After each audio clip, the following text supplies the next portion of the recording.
Great. आज हम नया टॉपिक स्टार्ट कर रहे हैं। This has been newly added to the O level syllabus. पहले ये सब आईटीसीएससी में होता था। इस टॉपिक का नाम है मोमेंटम और बहुत छोटा सा टॉपिक है, ठीक है। बहुत जल्दी हो जाएगा, इंशाल्लाह आज ही कवर कर लेंगे। So let's begin. सबसे पहले तो मोमेंटम को डिफाइन कर लेते हैं कि मोमेंटम है क्या चीज। It is actually related to the quantities that you have already done in your syllabus. Momentum को कैसे डिफाइन करते हैं? It is defined as the product of mass and velocity of a body।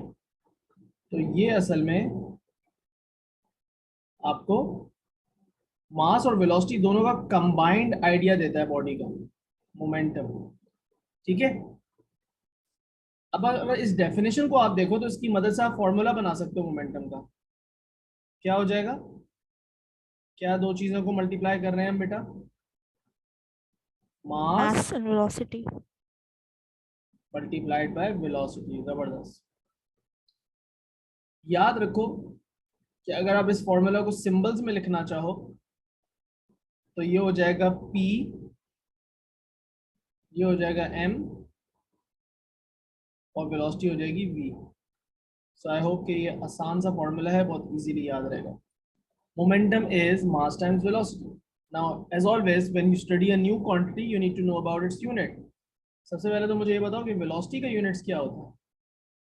Velocity का ऐसा units क्या होता है? Meter square minus 1. Metres per second, right. और मास का ऐसा यूनिट क्या होता है? kg. केजी। तो मोमेंटम का यूनिट क्या बना? ये दो चीजें मल्टीप्लाई हो रही हैं, KG meters per second. KG और मीटर्स पर सेकंड मल्टीप्लाई हो रहे हैं तो इसका यूनिट बन गया केजी मीटर्स पर सेकंड। ये इसका ऐसा यूनिट है। बट इसका एक और भी यूनिट है जिसको हम बाद में देखेंगे कि वो कैसे आया, लेकिन एक और यूनिट है जो आपको अक्सर क्वेश्चंस में नजर आएगा लिखा हुआ, और वो है न्यूटन सेकेंड्स, ठीक है। Now let's get an idea of what momentum is. Like momentum different चीजों का कंपेयर करते हैं, ठीक है। सो कुछ एग्जांपल्स देखते हैं अपने सामने मोमेंटम की। आप लोग अपने कैलकुलेटर्स, अच्छा एक बात और बताना लाजमी थी कि याद रखा जाए कि मोमेंटम एक वेक्टर क्वांटिटी है। It is a vector quantity. So it has direction. इसका मतलब ये हुआ इसकी जो डायरेक्शन होगी क्या, जिस डायरेक्शन में चीज मूव कर रही है, इसका मतलब इसकी डायरेक्शन वही होगी जो वेलोसिटी की डायरेक्शन होगी। Got it? अब मैं आपको कुछ एग्जांपल्स करवाता हूँ। सो सपोज कर लो आपके पास कुछ हैवी और कुछ लाइट ऑब्जेक्ट्स को कंपेयर करते हैं और फिर उससे अंदाजा लगाते हैं कि यार किस चीज का मोमेंटम ज्यादा होगा, ठीक है। इसके लिए मुझे कुछ पिक्चर्स अपने पास डालनी पड़ेंगी। Let's see. सो सपोज कर लेते हैं यहाँ पे हम पिक्चर निकालते हैं एक ट्रक की, ठीक है। एक ट्रक की पिक्चर में निकालता हूँ। ट्रक ट्रक चाहिए मुझे, ट्रैक नहीं चाहिए। ट्रक ट्रक की मैं इमेज लेता हूँ, राइट। अब मेरे पास है एक ट्रक। क्या डायग्राम उठाऊँ? ये वाली डायग्राम उठाओ, थोड़ा बोरिंग सी। ट्रक की डायग्राम हम यहाँ से कॉपी करते हैं, यहाँ पेस्ट कर लेते हैं। ये मेरे पास एक ट्रक है, सही है। और उसके बाद ये यहाँ पे मेरे पास एक कार है।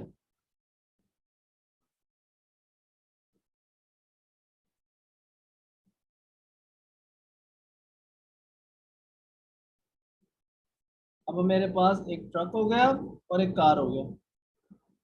कार का भी हम क्लिप आर्ट ही उठा लेते हैं, तो ये मेरे पास कार होगी।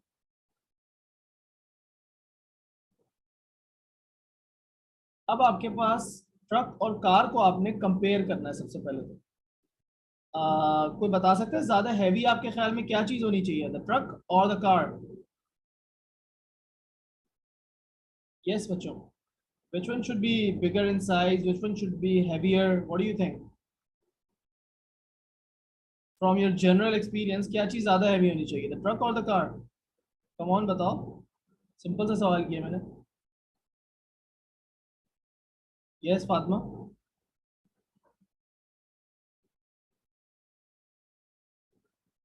क्या वो बेटा, मेरी आवाज नहीं आ रही? हेलो, मेरी आवाज नहीं आ रही?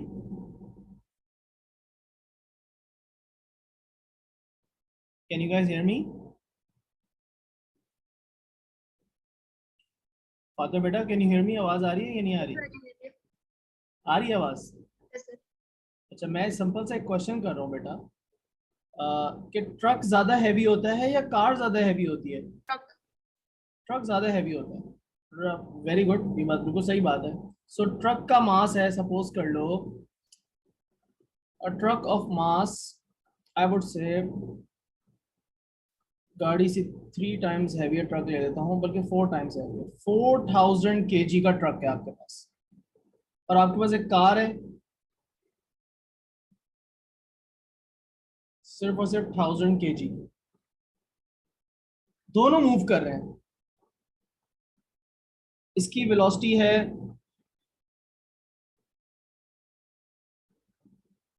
इसकी वेलोसिटी है 20 मीटर्स पर सेकेंड, और इसकी वेलोसिटी है ऑल्सो 20 मीटर्स पर सेकेंड।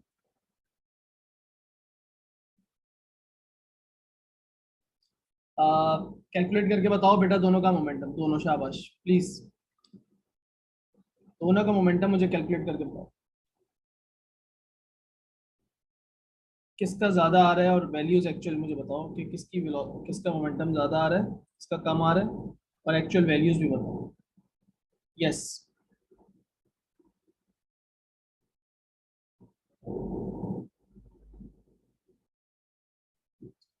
मैं वेट कर रहा हूँ, अगर हम इस तरह इतनी स्लो स्लो चलेंगे तो बड़ा प्रॉब्लम हो जाएगा, क्योंकि बेसिक मल्टीप्लिकेशन है, अब इसमें तो मैं आपके वेट तो नहीं करता रहूंगा ना बेटा, थोड़ा सा। 80,000 ये किसका बताया फातिमा आपने? ट्रक का। किसका बताया, कितना? 30,000। सो 4,000, 80,000 4,000 into 20 and you get 80,000। Unit क्या लिखना था? KG meters per second. इसका भी बताओ कितना हो जाएगा? 20,000।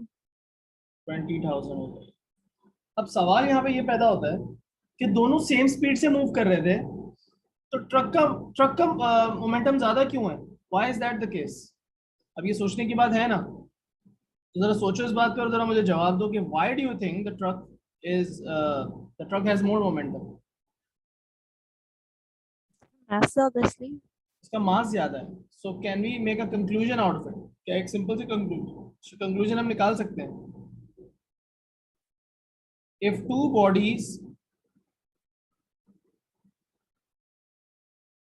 if two bodies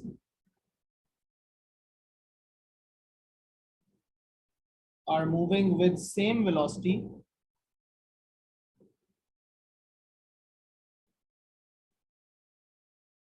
the one with greater mass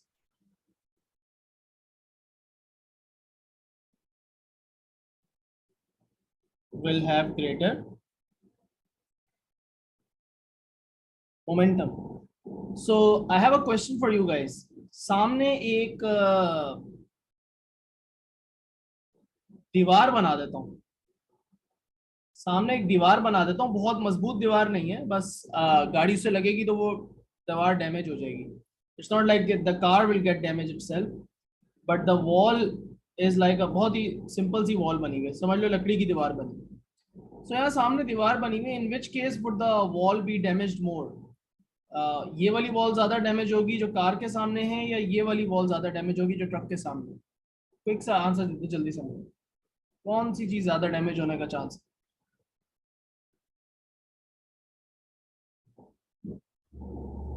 कौन सी वॉल ज्यादा इजीली डिस्ट्रॉय हो जाएगी, ट्रक के सामने वाली या गाड़ी के सामने वाली?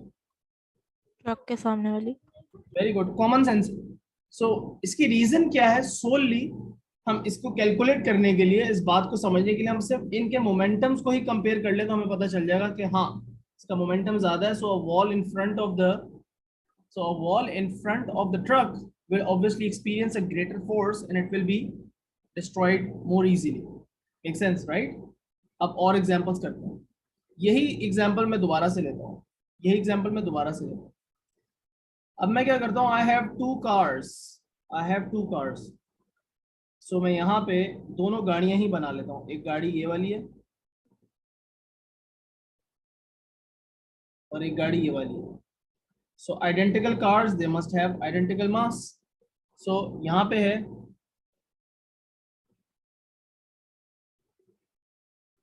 a car of mass 1000 kg and same here a car of mass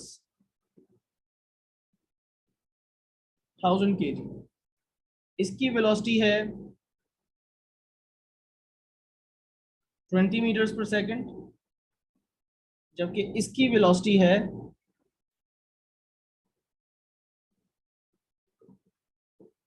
60 metres per second.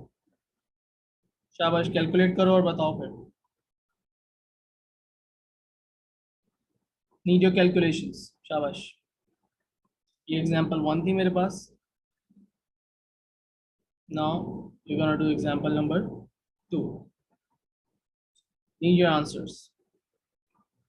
20,000 or 60,000? Okay, so you are getting 1000 into 20, which gives you 20,000 kg meters per second, और यहाँ पे 1000 into 60 कर दिया तो कितना हो गया?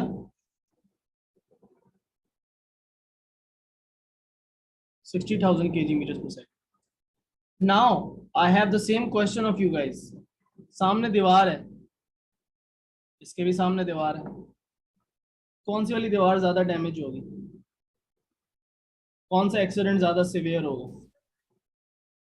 सेकंड वाला। सेकंड वाला। सो सवाल हमें बात ये समझ में आई कि अगर if you have two bodies of the same mass, now you have two bodies of the same mass, if we have two bodies of the same mass,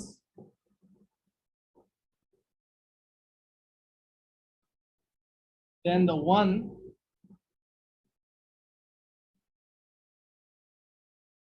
with greater velocity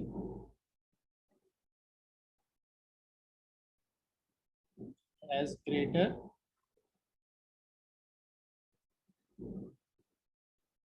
momentum.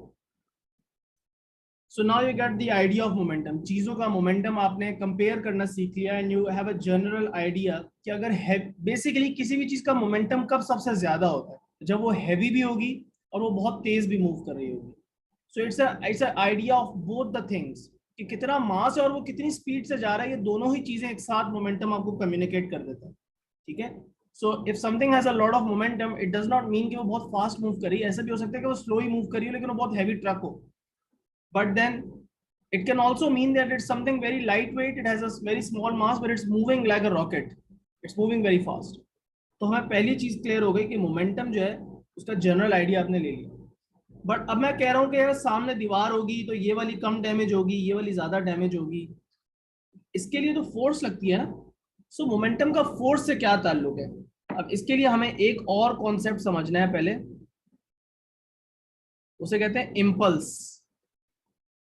Impulse को पहले define करेंगे और उसके बाद हम दो चीजों को कनेक्ट करेंगे, फोर्स और मोमेंटम को आपस में कनेक्ट करेंगे and then we will see कि फोर्स और मोमेंटम आपस में कैसे लिंक होते हैं। ठीक है, सबसे पहले मैं एक और चीज डिफाइन करने लगूं, impulse. An impulse is defined as, let's write a new definition.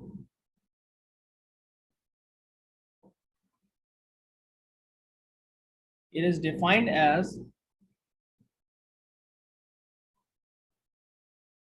the product of force and the time for which the force was exerted. अभी तक हमने फोर्सेस को जब कंपेयर किया था तो हमने कहा था कि यार अच्छा फोर्स जो है वो लग रही है, अच्छा दोनों बॉडीज पे सेम फोर्स लग रही है। जैसे कि तुम्हारे सामने दो बॉक्सेस रखता हूं मैं। सो you have a box in front of you, right? You have a box in front of you and I'll just replicate this box and you have another box in front of you.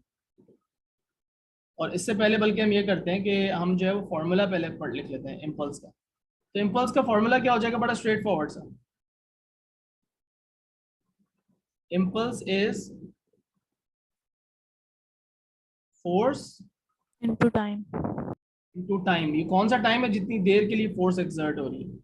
Units अगर हम इनके लिखे हैं तो time का unit होता है seconds और फोर्स का यूनिट होता है न्यूटन। तो इम्पल्स का यूनिट होता है newton seconds. Let's see how this relates to momentum, क्योंकि मैंने मोमेंटम को भी ये वाले यूनिट्स दिए थे, राइट? ओके, अब हम क्या करते हैं कि एक एग्जांपल करते हैं स्ट्रेट फॉरवर्ड से, और उससे हम एक बात समझेंगे इम्पल्स के बारे में। So you have two boxes, दो लोग बॉक्सेस को पुश कर रहे हैं। Two people are exerting a force on their respective boxes and both are exerting the force which is the same. इस वाले बॉक्स पे भी 15 न्यूटन की फोर्स लग रही है,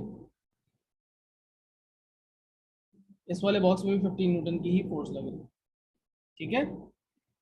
but this guy, the first guy, is pushing the box for 10 seconds, whereas the other guy is pushing the box for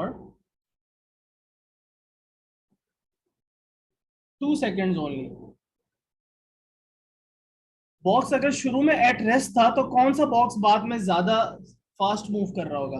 हमने एक बात तो पहले ही ऑलरेडी पढ़ लिया डायनामिक्स के चैप्टर में या फोर्सेस के चैप्टर में। हमने पढ़ा था कि फोर्सेस लगने से चीजें एक्सेलरेट करती हैं। Do you remember that?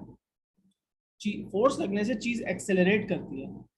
But अब सवाल ये उठता है कि अगर फोर्स एक बंदा लगा रहा है वो भी 15 न्यूटन की, दूसरा बंदा फोर्स लगा रहा है वो भी 15 न्यूटन की, बट एक बंदा 10 सेकंड तक फोर्स लगा के रखता है और दूसरा बंदा जो है वो सिर्फ 2 सेकंड के लिए फोर्स लगाता है और फिर छोड़ देता है।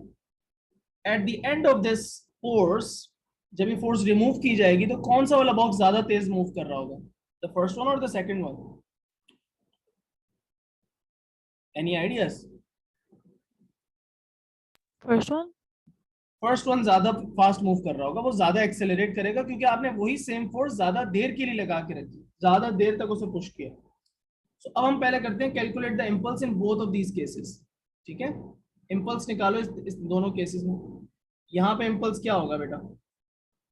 हुजैफा, जोया, करो कैलकुलेटर, मुझे जवाब दो, शाबाश। 500, गुड। और दूसरा वाला Zoya? It will be 100. Unit please लिखना लाजमी। So we can clearly see कि दूसरा वाला बॉक्स जो है वो बॉक्स जो है इसमें 5 टाइम्स ज्यादा इम्पल्स आ रहा है और वो 5 टाइम्स ज्यादा अफेक्ट होगा, राइट? सवाल आपके सामने मैं ये छोड़ता हूँ एंड पे। This is just a question that I am leaving at the end of this page, which is if both boxes were at rest, if both boxes were at rest initially,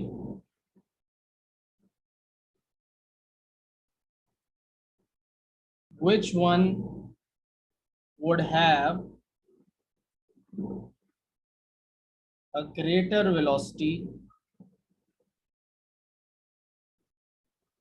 या greater final velocity? बस simple सी बात है। At the end of this all, which one would be moving faster? And Fatma said the first one. अब इस बात को हमें verify करने के लिए हमें एक और रिलेशनशिप पढ़ना है. The relationship between impulse and momentum is this. This is the key relationship. लिखो इसको अपने पास. Impulse is equals to change of momentum. Very key. क्या मैं सिर्फ impulse is equals to momentum नहीं लिख रहा, मैं क्या लिख रहा हूं? Impulse is equals to change of momentum. So you can write it like this.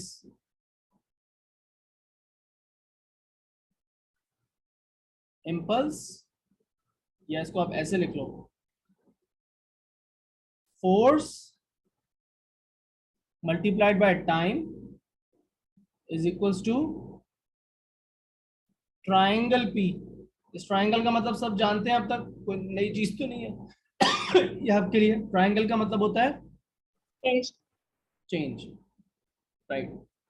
इसके बाद अगर मैं बात करूं, अच्छा इसके साथ भी ट्राइंगल लगा देते हैं, टाइम के साथ भी ट्राइंगल लगा देते हैं. ऑफिशियली वैसे टाइम के साथ भी हमेशा ही लगना चाहिए ट्राइंगल, ठीक है. एनीवेज, तो force into time should be equal to change of momentum. Can we also write it like this? थोड़ा सा इसको और एक्सपेंड करके लिखा जा सकता है. इसको ऐसे लिखा जा सकता है, force into time should B final momentum minus P का मतलब सबको पता है, P is momentum, Initial moment. Initial momentum. अब याद है जब हम एक्सेलरेशन निकालते थे तो final velocity minus initial velocity upon time करते थे. ये उसी से कुछ बहुत रिलेटेड, क्लोजली रिलेटेड फॉर्मूला है. उस पर हम बाद में आएंगे, लेकिन फिलहाल आप ये नोटिस करो, इस बात को नोटिस करो कि ये जो आपका मोमेंटम है ना, ये वेक्टर होता है. और जब इनिशियल और फाइनल की आप वैल्यू लिखते हो ना, तो उसके अंदर डायरेक्शन बड़ी इंपॉर्टेंट है यार. Take care of the direction. If I were to just remind you what I am saying, if I go back to the motion chapter, जो काइनेमेटिक्स वाला चैप्टर मैंने आपको करवाया था, उसके अंदर मुझे याद है कि एक्सेलरेशन की एग्जांपल थी ये वाली, जिसमें मैंने आपको, जिसमें सबने ही गलत किया था और मैंने उसको पूरा एक्सप्लेन किया था शुरू से. You can see this on the screen. A ball came, hit the wall and then rebounded, और उसकी आते वक्त ये वेलोसिटी थी और जाते वक्त ये वेलोसिटी थी, और इतनी देर के लिए बॉल ने उस पर फोर्स लगाई थी, इतनी देर के लिए वो कांटेक्ट में थी. This is the kind of problem that we will be doing again in this chapter, but with a different set of formulas. Rules वही होंगे लेकिन डिफरेंट टाइप की कैलकुलेशन करेंगे. और मैंने आपको यहाँ पे सिखाया था कि यार देखो 20 और 30 में से किसी एक को कोशिश करो तो 20 को माइनस रख लो. जो आपकी फाइनल वेलोसिटी है वो ऑपोजिट डायरेक्शन में है, उसको माइनस रखा है मैंने, जबकि 30 को पॉजिटिव ही रखा है. ये वाला minus sign is just because of the formula. तो ब्रैकेट्स का इस्तेमाल और डायरेक्शन की देख के माइनस साइन ही बड़ा इंपॉर्टेंट है. आगे इस फॉर्मूला को फर्दर अगर हम लिखें तो हम इसको ऐसे भी लिख सकते हैं.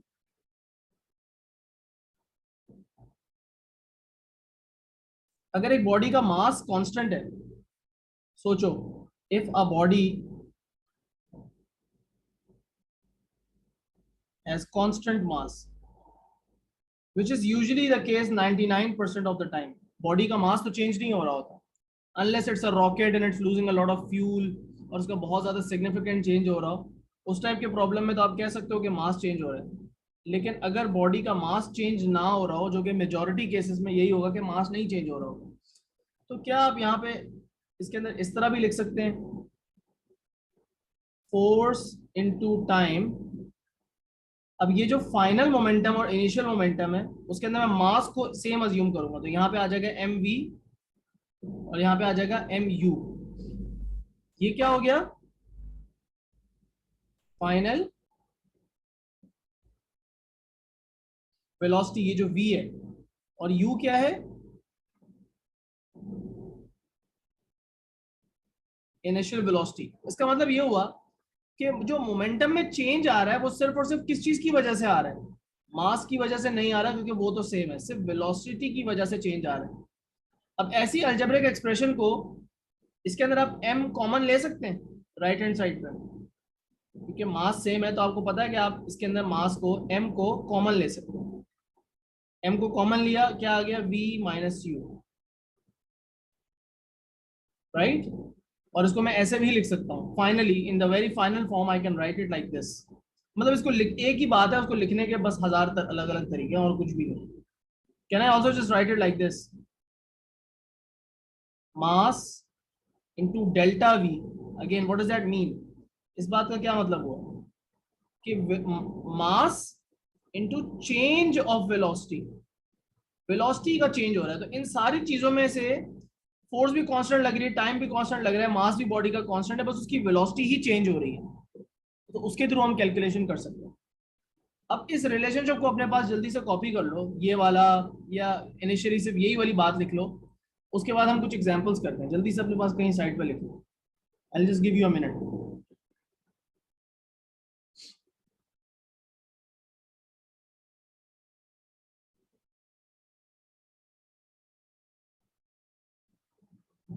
Alright, let's do some examples now to understand impulse and moment and change of momentum. Sorry, impulse and change of momentum. पहली एग्जांपल जो है वो ये है, number 1. So you have a box. Yes, box.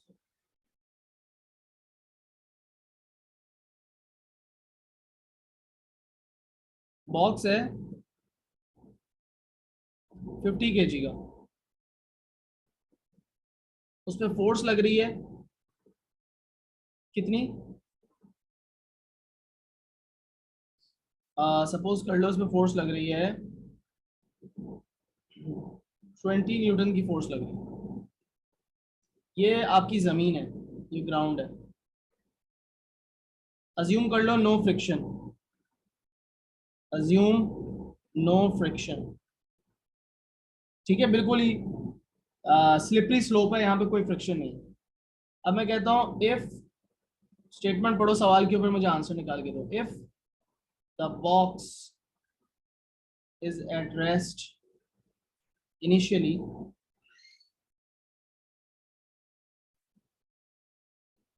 what would be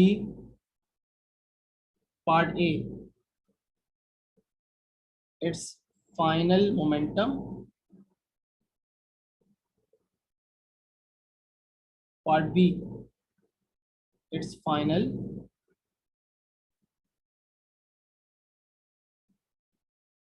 velocity? तो ये दो सवाल हैं जो मैं आपसे जानना चाहता हूँ। I want every one two just have a go at it and calculate it, and I will also try के सामने फॉर्मूला आपके पास विजिबल रहे ताकि आप उससे सॉल्व कर सकें। ऊपर जो 3 बातें लिखी हुई है उसकी मदद से आप इजीली सॉल्व कर सकते, नो इश्यूज एट ऑल।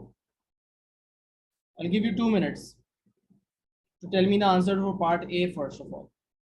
ठीक है शाबाश, जरा जल्दी से फुर्ती दिखाओ और सॉल्व करो, आराम से नहीं बैठना। मुझे डायरेक्ट मैसेज में सबका आंसर चाहिए, मुझे ये नहीं देखना कि एक बंदा आंसर कर रहा है बाकी सब उसकी शक्ल देखें। डीएम में मुझे सबका आंसर चाहिए, ठीक है? शाबाश।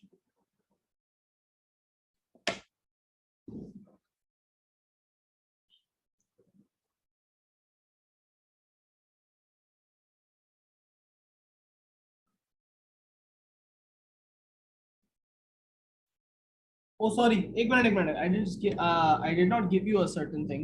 एक क्वांटिटी मैं आपको देना भूल गया। What would be the final momentum and final velocity if the 50 Newton force pushes the box for 10 seconds? ठीक है, अब आपको बता दिया कि फोर्स कितनी देर के लिए लग रही है, ये देना जरूरी था। सो सर, चलो अब complete. Now you have all the information you need to do this.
No answers yet.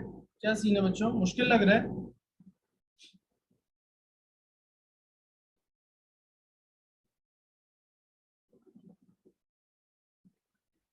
Fatima ने मुझे दे दिया आंसर। सुजैफा, जोया, क्या सीन है बेटा?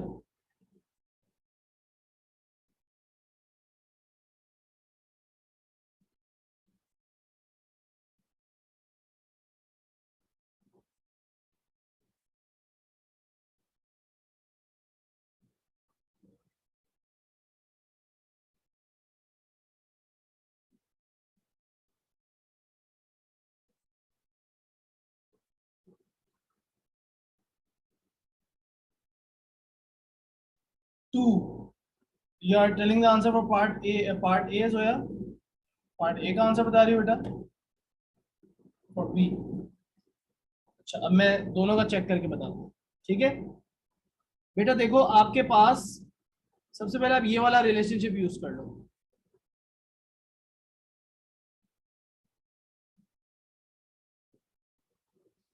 ठीक है, सबसे पहले ये वाला यूज कर लो।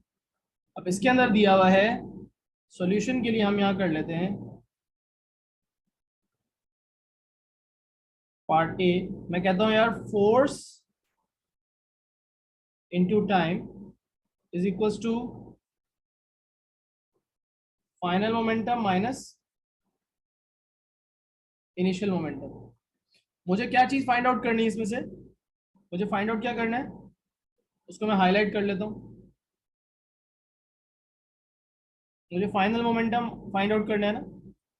तो क्या किया जा सकता है, इसको सब्जेक्ट बना लें या बाकी चीजों के अंदर वैल्यूज डाल दें। फोर्स की वैल्यू कितनी है बेटा? 20 न्यूटन। कितने टाइम के लिए फोर्स लगाई? For 10 seconds. So that would be 20 into 10। Final momentum जो मुझे ढूंढना है, आई डोंट नो कि उसकी क्या वैल्यू है, वो तो मुझे फाइंड आउट करना है। इनिशियल मोमेंटम की क्या वैल्यू है बेटा? Anyone for this? What would you right over here? Initial momentum, गाड़ी का बॉक्स का इनिशियल मोमेंटम कितना था? 0.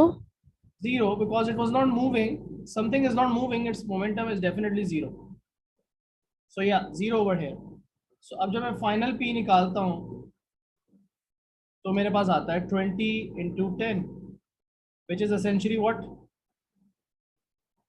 200 kg मीटर्स पर सेकेंड। तो ये आपसे कहाँ पे मिस्टेक हुई, आपने कहीं रियलाइज किया क्या? आपसे आपने गलती क्या की थी बेटा, मुझे बताओ। What was the Sir, I mistake? used the wrong formula. I used the first formula we did. I used the one momentum equals to mass upon velocity. Mass times velocity. अच्छा, वो Yes, वाला sir. यहाँ पे अभी वो अब बाद में लगेगा, अब पार्ट बी में वो अप्लाई करेंगे बेटा। पार्ट बी के अंदर वो आपसे कह रहे हैं क्या करो, इसकी फाइनल वेलोसिटी बता दो। फाइनल वेलोसिटी के लिए आप यही करोगे ना यार, कि इसका मोमेंटम रख लो, फाइनल मोमेंटम जो आपको पता है, उसका मास और मल्टीप्लाई बाय उसकी वेलोसिटी। क्या यही फॉर्मूला यूज करेंगे? कोई डाउट तो नहीं है इसमें? इसमें आपको क्या ढूंढना है? बी ढूंढना है। तो बाकी सब चीजों की जगह वैल्यू डालो। मोमेंटम कितना आया? 200। मास कितना है? सॉरी, यहाँ पे गलती से 50 लिख दिया मैंने, या 20 था यार। क्वेश्चन लिखते हुए भी एक दो गलतियां कर। एनीवेज, यहाँ पे आ जाओ वापस। मास और यहाँ पे वेलोसिटी कितनी लग रही है? I don't know, 50 v। तो v कितना आ जाएगा?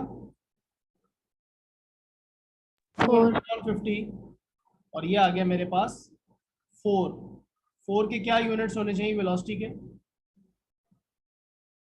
दैट शुड बी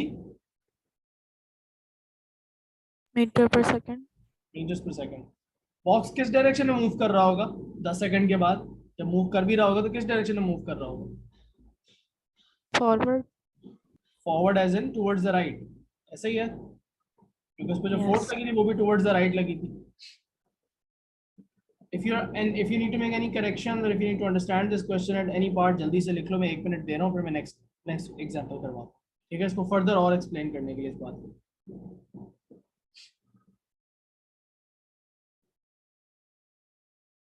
क्या अब आपको समझ में आई कुछ लिंक बना मोमेंटम और फोर्स के बीच में? समझ में ये आ रही है, हम अब यहाँ पे अपने पास एक कंक्लूजन ये निकाल सकते हैं, हम ये कह सकते हैं कि यार अब हमें क्या समझ क्या आया सवाल को सॉल्व करके, ये समझ में आया कि the body, the longer a force acts on a body,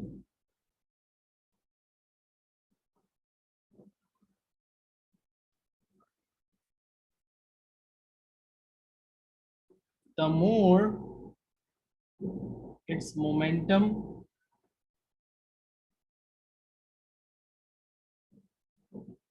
changes. जितनी देर के लिए फोर्स लगेगी उतना ज्यादा उस बॉडी के मोमेंटम में चेंज आएगा. But is it only possible कि बस हम मोमेंटम बॉडी का बढ़ा ही सकें? क्या ऐसा भी पॉसिबल है कि हम बॉडी का मोमेंटम कम कर सकें? इज दैट पॉसिबल या नहीं? पॉसिबल है या नहीं? है ना पॉसिबल. सो सपोज करो कि आपके पास, अब हम मोमेंटम डिक्रीज का एक क्वेश्चन करते हैं, एग्जांपल नंबर 2 करते हैं, and it's is a very interesting question. इसके अंदर आपको एक और बड़ा कॉमन क्वेश्चन है जो आपसे पूछा जाएगा, उसको आपको समझ में आएगा. यहाँ पे लिखते हैं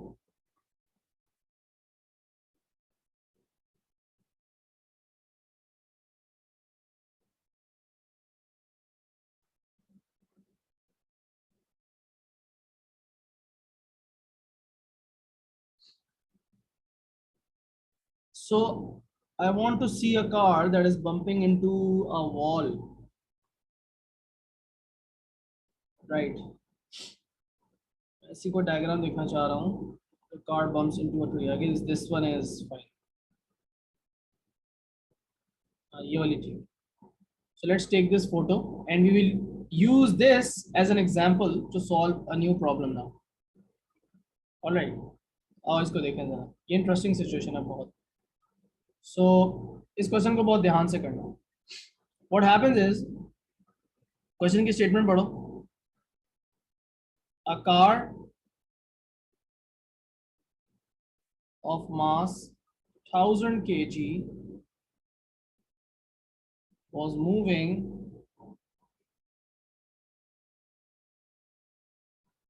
at a velocity of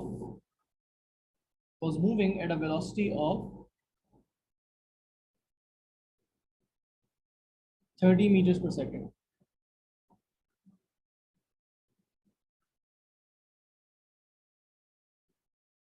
Suddenly, the car crashed into a tree and it took. जब गाड़ी ट्री से जाके टकराएगी तो एक्सेलरेट करेगी या decelerate? Any ideas?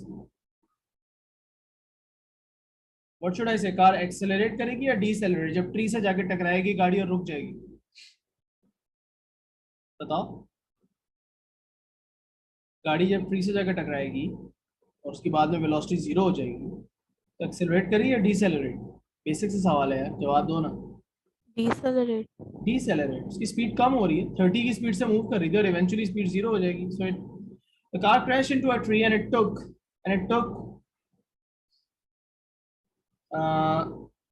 0.50 seconds for the car to come to rest. It took 0.5 seconds for the car to come to rest. Got it? अब हमें find out करना है क्या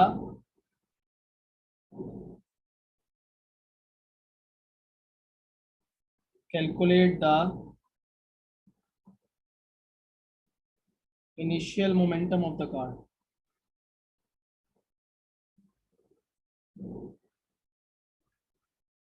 अब मैं लिखता जा रहा हूँ और आप करते जाओ बेटा, वेट मत करना मेरा, बहुत आसान क्वेश्चंस हैं ये. ठीक है. उसके बाद स्टेट द चेंज, या कह रहे हैं state the impulse. State the impulse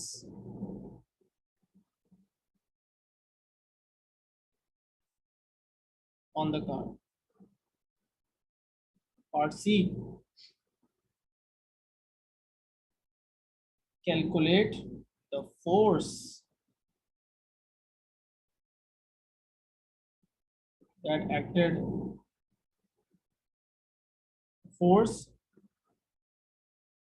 exerted by the tree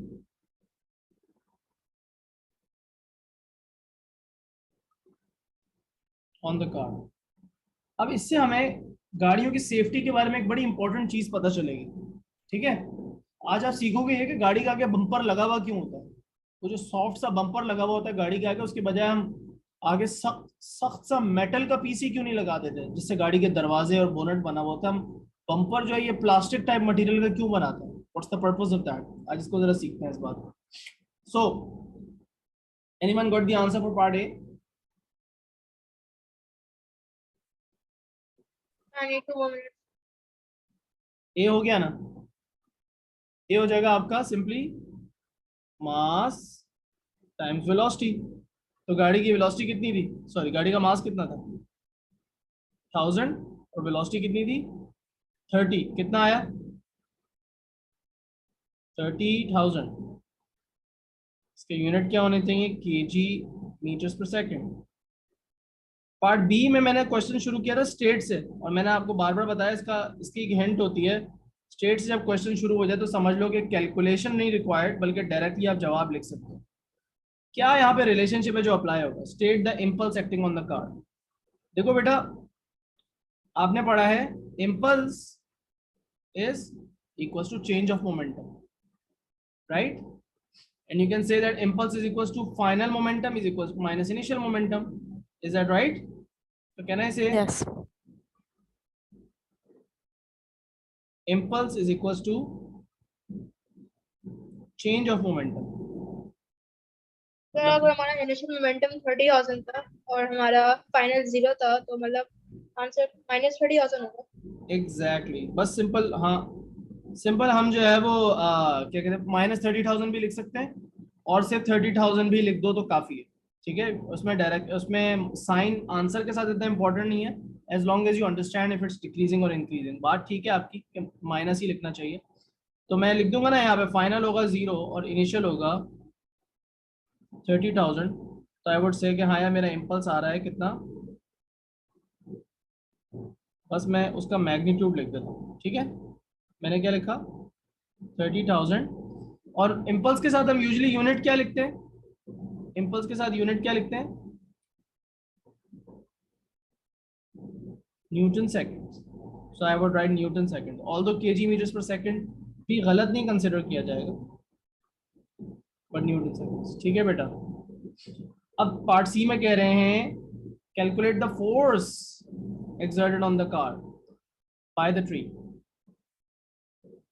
Any ideas कौन सा यहाँ पे रिलेशनशिप यूज होगा, यहाँ पे लिखा हुआ है सब कुछ, और वो क्या है भाई, Force into change in time is equal to change of momentum. Change in momentum. मतलब हम डायरेक्टली, वैसे तो देखो पूरा सवाल जो है इसके अंदर मैं डायरेक्ट आपसे ये फॉर्मूला भी लगवा सकता था, मैं कह सकता था कि यार मुझे बस डायरेक्ट जो है वो फाइनल मुझे फोर्स की वैल्यू निकाल के दे दो और बस मैं ये आप फॉर्मूला डायरेक्ट लगा लो। अगर मैं डायरेक्ट आपको ये क्वेश्चन देता और ये फॉर्मूला निकलवाता आपसे, तो आपका फोर्स आपकी अननोन होती, टाइम आपके पास जो है वो 0.5 डल जाता, ये आपका पूरा 0 हो जाता, और यहाँ पे आप क्या कहते हैं कितना 1000 इंटू 30 कर देते हैं। बट एनीवेज, अब इसका सिंप्लीफाइड वर्जन यहाँ ही लिखा हुआ है, ये मैं अप्लाई कर दूंगा, मुझे ये निकालना है, ये भी मुझे पता है, ये भी मुझे पता है। So what would I say? I would say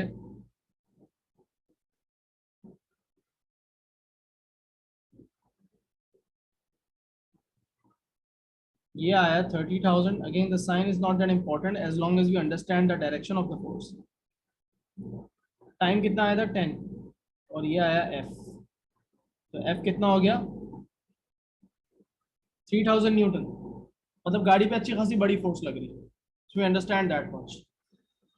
but अब तो हमारा टाइम 0.5 जो नहीं होगा, दोबारा से बोलो, टाइम 0.5 सेकंड्स। हाँ सॉरी, मैंने क्या लिख दिया यहाँ पे, टाइम मैंने क्या दिया हुआ था 10 सेकंड्स तो कुछ और था, नहीं यहाँ पे 10 सेकंड तो पिछले क्वेश्चन में दिया था, यहाँ लिखा हुआ मैंने 0.5, सो सॉरी। नहीं सोचा था इतनी छोटी फोर्स क्यों आ रही है, राइट। सो जब मैं कैलकुलेट करता हूँ 30/0.5 तो मेरा आंसर आता है 60,000 न्यूटन्स, राइट। अब वहां Yes. पर फोर्स लग रही है गाड़ी पे, और एक गाड़ी पे फोर्स किस डायरेक्शन में लगा रहा है ट्री, ये गाड़ी बनी हुई है ऑपोजिट डायरेक्शन। एग्जैक्टली यूं फोर्स लग रही है 60,000 न्यूटन की गाड़ी पे। अब ये अच्छी खासी बड़ी फोर्स है। इस एक्सीडेंट को ज्यादा सेफ कैसे बनाया जा सकता था? अगर इसकी स्पीड स्लो होती। बिल्कुल। लेकिन सपोज करो बंदा स्पीड लिमिट के अंदर अंदर ही जा रहा है और बंदा सही जा रहा था, गाड़ी जो डिजाइन कर रहा है बंदा, जो कार का लाइट वेट मैन्युफैक्चरर अगर है, होती, क्या होता? अगर गाड़ी लाइट वेट होती, मास कम होता। बिल्कुल, ओ गुड, वेरी गुड, ये सजेशन तो मेरे जहन में भी नहीं थी कि गाड़ी का अगर मास कम होता तो it would have less initial momentum, ये नंबर कम आता। अगर ये नंबर छोटा होता तो ये नंबर भी छोटा ही आता। और मैं अभी थोड़ी देर पहले सवाल शुरू करने से पहले जिक्र कर रहा था कि गाड़ी के आगे होता है बम्पर, और बम्पर के पीछे थोड़ी हॉलो जगह होती है। मतलब गाड़ियां जानबूझ के आगे से थोड़ी नाजुक बनाई जाती हैं ताकि वो जब एक्सीडेंट हो तो आगे से क्रम्पल हो जाए गाड़ी। You can see the car is crumpling, ये ऐसा गाड़ी का सारा ऐसे क्रम्पल हो गया, अंदर की तरफ चला गया, राइट। तो all cars have a crumple zone in front of them. लिखता हूं यहाँ पे रेड से ही लिखता हूं, cars have a crumple zone at their front. During accidents,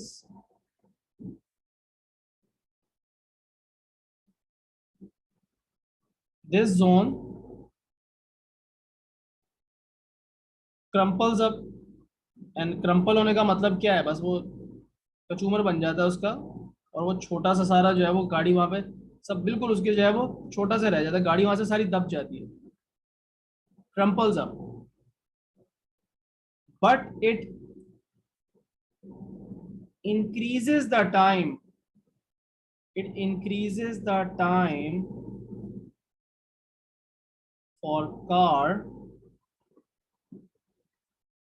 to come to rest. Hence,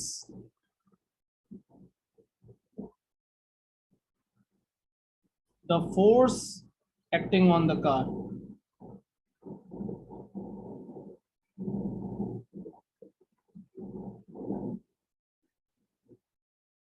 is smaller.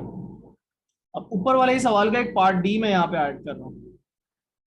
पहले मैंने आपको time to come to rest क्या दिया था? 0.5 सेकेंड्स। अब सेम एक और दूसरी गाड़ी है जिसका उतना ही मास है, उतनी इनिशियल स्पीड है, उसी ट्री में वो जाके घुसी है, लेकिन उसके अंदर क्रम्पल जोन था, so it took longer for the car to come to rest, and उसका जो time to come to rest था वो समझ लो कि 1 सेकेंड था, right. So another car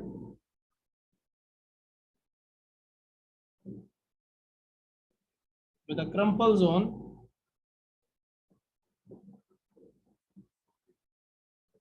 was in the same accident.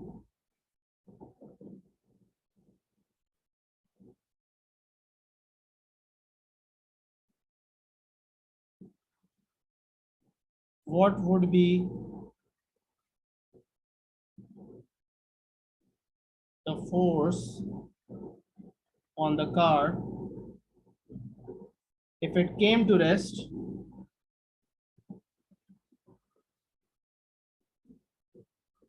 in 1 second? पिछली वाली गाड़ी 0.5 सेकंड में रुक गई थी, ये वाली गाड़ी इसको 1 सेकंड लग रहा है रुकने में। गाड़ी के आगे क्रम्पल जोन है। Let me just Google a good picture for it, we might understand. Sir फिर फोर्स सेम लगेगा, 30,000 ही होगा, 60,000 नहीं होगा। एग्जैक्टली तो कार क्रम्पल जोन, इसको कैलकुलेट भी करो और फिर देखते हैं। Car crumple zone, so which diagram do I want to show you?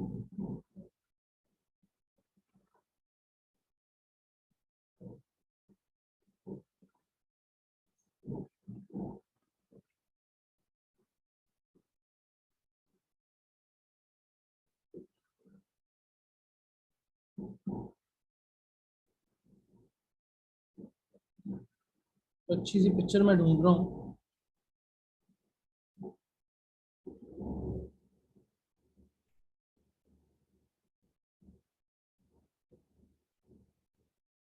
ये पिक्चर देखो, इसमें आपकी गाड़ी का जो फ्रंट पार्ट है वो देखो ऑलमोस्ट डिसअपेयर हो गया, सारी वहां से गाड़ी क्रश हो रही है। लेकिन वो क्रश होने की वजह से फायदा हो रहा है ड्राइवर को कि उसकी गाड़ी पे फोर्स इतनी बड़ी नहीं लगेगी जब उसका एक्सीडेंट होगा इन दैट केस। तो ये जो क्रम्पल जोन होता है ये हेल्प करता है आपको एक्सीडेंट्स को थोड़ा सा सेफ बनाने में और ड्राइवर की सेफ्टी इंश्योर करने में थोड़ा सा हेल्प करता है।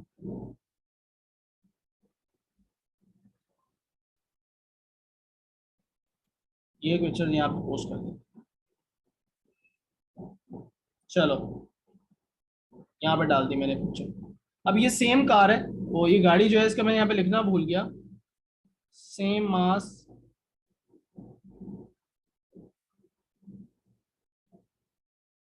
And velocity.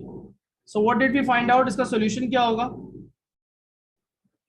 हमने पढ़ा था पार्ट डी का सॉल्यूशन कि भाई force into time multiplied by change of momentum होता है। अब चेंज ऑफ मोमेंटम तो आपको पता है कि 30,000 है,